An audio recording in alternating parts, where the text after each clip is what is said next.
यह कहानी है भगवान कृष्ण की प्रिय भक्त कर्माबाई की। कर्माबाई बचपन से ही अपने पिता जीवन राम को कृष्ण भगवान की पूजा करते हुए देखती थी। वह कभी भी कृष्ण भगवान को भोग लगाए बिना भोजन ग्रहण नहीं करते थे। जब कर्माबाई 13 साल की थी, तब एक दिन जीवन राम को पुष्कर तीर्थ स्नान के लिए जाने की इच्छा हुई। साथ में उनकी पत्नी ने भी पुष्कर स्नान जाने की इच्छा प्रकट की।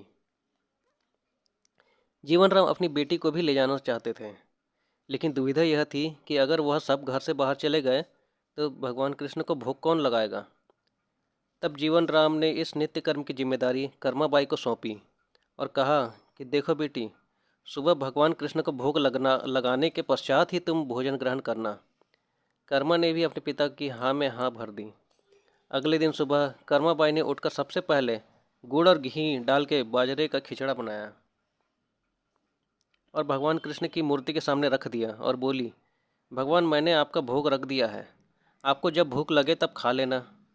तब तक मैं घर के काम पूरे कर लेती हूँ। इतना कहकर कर्मा अपने घर के कामों में जुट गई।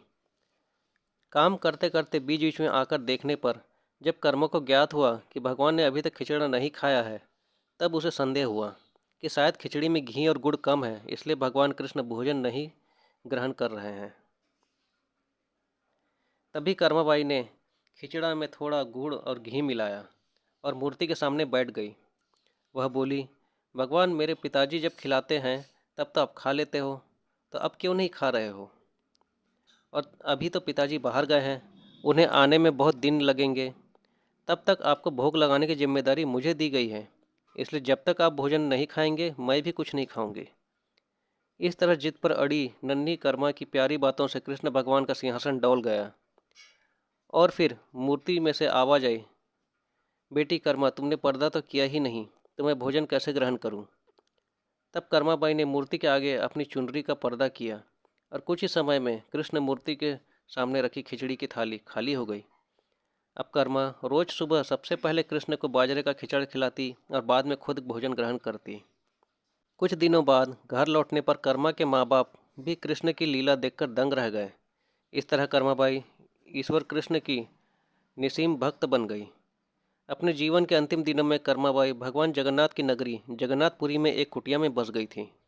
वहाँ पर एक दिन कर्माबाई की कुटिया के सामने एक तेजस्वी कांति वाला बालक आया और उसने कर्माबाई से कहा, मुझे भूख लगी है, माँ खाना दो। उस वक्त भी कर्मा अपने भगवान कान्हा को खिचड़ा का भोग लगा रही थी।